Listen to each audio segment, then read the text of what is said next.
अरे सजावट छिप नहीं सकते हो बनावट की असूलों से, अरे सुगंधित हो नहीं सकते भैया कभी कागज की फूलों से। है श्री नाम हमारा देश, अरे हमें है सबसे प्यारा, चाहे कमवैन सरमक्का परमारी बो या चाहे निकेरी, सबका प्यार एक ही देश। अच्छा, बड़े बड़े कलाकार आया, उसमें थोड़ा सा मेरा पिताजी भी है निकेरी का, तो उसका एक छोटा सा गीत मैं पेश करूंगा। मैं तो वैसा गा नहीं सकता, लेकिन मैं कोशिश करूंगा क्योंकि आज निकेरी दाग है कुछ पेश करने के लिए, और खास करके यूरोन के लिए।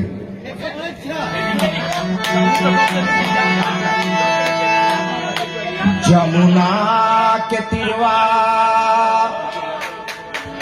हो प्यासली रे गैया, देखो बघिया छके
गलती